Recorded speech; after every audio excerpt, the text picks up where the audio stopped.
दा लोगोफोर जों जेब्ला गाव गावनि फेसबुकनि प्रफेसनेल डेशबर्डखौ अन खालामो अब्ला जोंना नैबेबायदि अपसन श' जायो। दा गोबां मानसियानो मोनथियो आरो गोबां मानसियानो मोनथिया जानो हागौ। नोंथांमोना नैबेयाव नुनो मोनदों इउ हेभ 3 आपडेट्स माने आंनाव मोनथाम आपडेट फैनानै दङ लोगोफोर। दा बिनि बादै आङो नोंथांमोननि गेजेराव खोन्थागोन। बयनाबो आलदा आलदा जायो। दा आंनिखौ आङो नोंथांमोननि गेजेराव शेयार खालामनानै होनो सानदों आरोखि ना। दा नोंथांमोना नैबे मर अपसननि गाहायाव नुनो मोनदों शेयार इउर टप प्लेयार रिल्स लोगोफोर। नै दा बेयाव होनाय दं प्लेयार रिल्स दङ माने बयजोंबो बांसिन नायजानाय आंनि रिल्स दङ नै बाहाय टु इउर स्ट'रि। बेखौ माने आंखौ फेसबुकआ मा खालामनो थिनदों स्ट'रि लागायनो थिनदों लोगोफोर। नै आं दा बेयाव थुनानै नायोब्ला नैबेबायदि आंनि रिल्स भिडिअ'आ श' जागोन। आं दा बेखौ शेयार खालामनानै लानोसै लोगोफोर। नै आं दा बेखौ शेयाराव थुबाय। दा आंनि बे नैबेहाय फेसबुकआ थिननाय बायदि आङो बेखौ माने आंनि भिडिअ'खौ आङो स्ट'रि लागायनानै लाबाय फेसबुक स्ट'रि। दा बेजों जोंना मा बेनिफिट जागोन होननानै बुङोब्ला लोगोफोर दा बेयाव जोंना बेजों फल'वारखौ जोङो आपडेट मोनगोन आरो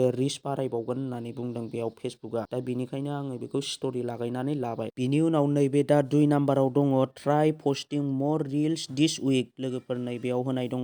दा बेयाव फेसबुकआ बुंदों दा आंखौ बे सप्तायाव आरो रिल्स पस्ट खालामबावब्ला आङो एभारेज बेयाव 5286% बांसिन भिउ मोननायनि चान्स दं होननानै बुंदों। नै बेयाव नोंथांमोना बेयाव एभारेज बेयाव होनाय दंखायो नै 5286% बांसिन भिउ मोननायनि चान्सआ दं होननानै बुंदों आरोखि ना। दा बिनि उनाव नोंथांमोना बेजों मा बेनिफिट जागोन होननानै बुङोब्ला नै फेसबुकआ बेयाव बुंदों रिल्स बांसिन बानायदो आरो रिचखौ बारायना लादो होननानै बुंनाय जादों आरोखि ना बेयाव नैबे 2 नाम्बाराव। दा बिनि उनाव नोंथांमोना नैबे 3 नाम्बाराव नुनो मोनदों इनभाइट पिपल हु रिएक्टेड लोगोफोर। नै रिएक्टेड दा बेयाव होनाय दङ 75 जन मानसिया आंनि पस्टखौ लाइक कमेन्ट शेयार बेबायदिनो खालामदों आरोखि ना माने रिएक्ट खालामदों। नाथाय बिसोरो दासिमबो आंनि पेजखौ फल' खालामाखै। माने आंनि पेजखौ बिसोरो रिएक्ट खालामदोंबाबो फल' खालामनानै लायाखै। दा जोङो बिसोरखौ फल' खालामहोनो थाखाय नोंथांमोना नैबेयाव नुनो मोनदों आंनि फटकजों लोगोसे बेयाव इनभाइटेड अपसन नुनो मोनदों। नैबेयाव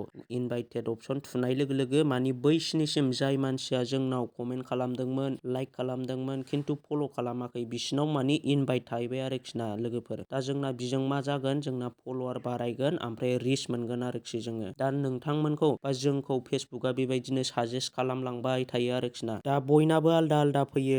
मालाबा नैबे इनभाइट पिपल हु रिएक्टेडनि जायगायाव आंना 75 फैदोंब्ला नोंथांना 100 200 बा 500बो फैनो हागौ आरोखि ना। दा बिनिखायनो नोंथांमोना बेखौ चेक खालामबाय थानाया मोजां। मानो होनोब्ला बियो नोंथांनि मोजांनि थाखायसो। नोंथाङा बेखौ खालामनानै लायोब्ला नोंथांना एंगेजमेन्ट बारायगोन फल'वार बारायगोन रिचआ बारायगोन आरोखि ना लोगोफोर। दा गोबां मानसियानो मोनथियो आरो गोबां मानसियानो मोनथिया। जायफोर मोनथिया नोंथांमोना बे भिडिअखौ नायनानै एसेब्लाबो बुजिबाय होननानै आं सानो। दा गोबां मानसियानो सोरबा गावनि पस्टआव बे स्क्रिनशट खालामनानै होनानै लादोंमोन। गोबां मानसियानो बे मा बुस्थु होननानै सोंहरबाय थादोंमोन। बिनिखायनो आङो नैबे भिडिअनि गेजेरजों नोंथांमोननो खोन्थानो होननानै नैबे भिडिअखौ बानायनाय जादों आरोखि ना। दिनैनि भिडिअआ बेखिनियानोसै लोगोफोर। दिनैनि भिडिअखौ आं बेखिनियावनो दोनथ'नो सानबाय। नोंथांमोना जायफ्रा आंनि बे पेजखौ दासिमबो फल' खालामनानै लायाखै फल' खालामनानै लाबानो जाबाय।